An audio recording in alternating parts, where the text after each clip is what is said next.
That's important to have a great team. And I think we got a pretty good team here at the Morning Blend, don't you? It's so-so. No. Yeah, some of them are good. Peter Fink has talked before about how proud of his team he is at Certified Transmission. He's worked for decades to build a quality group there. And we're happy to have his expertise regularly here on the Morning Blend. Good to see you, Peter. Welcome back. Right back from Barrett Jackson. How was the auto? Barrett Jackson was awesome. I was there all last week, and I didn't think I was going to make it back in time for the show today, okay, and stuff. But if you've never gone and you like cars, I'll tell you what, you got to get that on your bucket list. It's the best show in the country. You don't have to buy anything, just the experience of going. Why is it so great? What do you enjoy? You get to see every kind of car, from a $2,000 car all the way up to $3, $4, $5 million cars. Holy okay, cow. From Duesenbergs to Camaros to.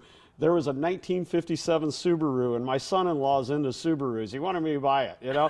I'm looking at a Pantera, okay, and he's looking at a Subaru. I think there's a little difference of taste in opinions, okay. The show's gotten so big, it's on television now. Live, a live broadcast. They got like 30 hours of broadcasting and stuff, so it's awesome. That's That's awesome. cool. I'm glad you made it back. I'm and glad you're enjoyed here. yourself. Let's get to our first question. The first question comes from Justin, who says, my 2007 Hyundai Accent is idling very roughly with some big vibrations. The vibrations aren't as bad as at higher speeds, but the car seems underpowered. Any idea what could be causing that issue? Can you say Hyundai again? Hyundai. Hyundai. I always heard it was Hyundai. How do you pronounce No, it? I think it's right. I was just teasing you because you were really accentuating it, you know, a little bit. Hyundai. I always heard it was like Sunday with an That's what I've H. always Hyundai. called Oh, I it. said Yeah. Hyundai. That's okay. I don't know. I don't know what the right way is. We better answer the question. I took a semester of Japanese in college. Well, it sounds like to me that what we got is an engine miss, okay? If you get, it's only going to be a little four-cylinder. If you got one of the cylinders that aren't working properly or misfiring, it's going to vibrate really bad, especially when you take off, because it doesn't have enough power to take off. It can be as simple as possibly spark plugs if they haven't done regular maintenance on it.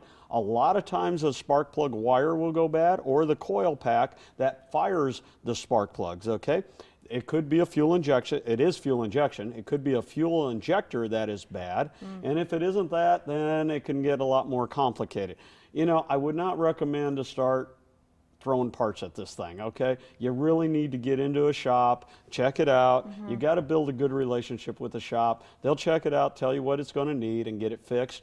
I'm sure it's something with an engine miss, okay? The only other thing is a vibration. When they say, a lot of times you'll see engine mounts bad, but I don't think that's what we got here, okay, and stuff. So Good advice there. Tim is up next. He writes, I have a 2010 Mazda 3 hatchback.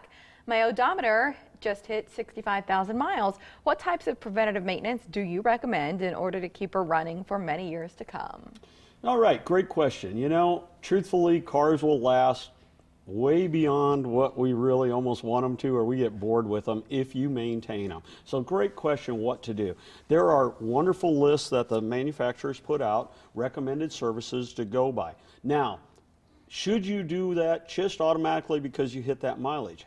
No, in my opinion, not, because I think you'd waste some money. What you really need is you build a relationship, just like with your hairdresser or somewhere you get your hair cut or whatever. You build a relationship with a shop, and they follow the service maintenance, but they will look at it instead of automatically replace it and check it and inspect it, okay? It's everything from, of course, we've talked about here on the show, fluids, okay, and stuff, and air filters and stuff. But there's things like lubing up the caliper pins on the brake system, okay, that they don't bind up. Your brakes will last longer. Rotating your tires every 10,000 miles, okay? Of course, we all know changing oil, everyone does that, okay, for the most part and stuff, but there's many, many other things. And if you just follow that service recommendation, you know, a person that drives lots of highway miles doesn't really need to do that compared to somebody that's all in town driving, okay? So build a relationship, use that as a guide. You can look it up on the internet. There's lots of good services out there. I like the one on driverside.com, okay?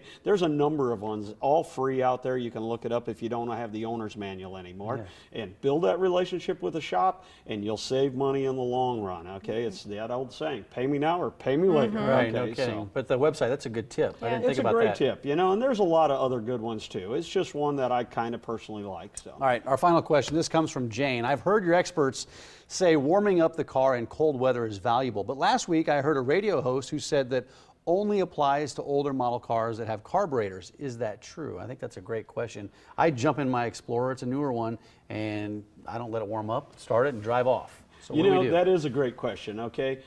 You know, it's a yes-no answer on this one, okay? Carburetors do need to warm up a little bit longer, otherwise you're going to get that flat spot, okay? And I don't know, depending what viewers we have and how old the cars they have, okay, they might not remember. I remember I put my kid in a car with a carburetor and he couldn't drive it because it wasn't fuel injected because it had that flat spot. He called me up on his phone, Dad, I can't drive this car, it dies every time I step on the gas. Okay, well, you had to do the old foot feed, you know, a little bit and stuff. So the carburetor ones need to warm up a little longer, but on the fuel injected cars, which is like everything from about 1986, okay, you know, and newer, you still want to let it warm up for a minute to circulate the lubrication and just let everything kind of stable out. It's not a good idea to just throw it in gear and go. I'm guilty of it sometimes too, but if it gets really cold out, I let it warm up for that minute. Man, I'm impatient. I know it's hard, okay, but it really does help the wear and tear on the car, okay, and stuff. We had a Belvedere in high school. That was my brother's first car, and I remember that thing. Yep. We had to give it a good I mean, few minutes. people can't drive. I mean, the young kids can't drive them anymore because, I mean, that carburetor is so sensitive, and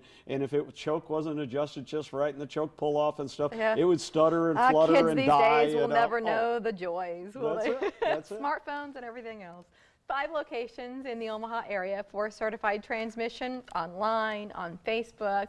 We encourage you to keep in touch there. Peter, thanks for coming in. Always fun. Look forward good to to see seeing ya. pictures of those new rides of yours. All So right. your question could be featured during our next visit with the crew from Certified Transmission. A few ways to get those to us. Email talkback@omahamorningblend.com. Visit our website and click on the Certified Transmission button, or leave questions on our Facebook wall. Big Mom.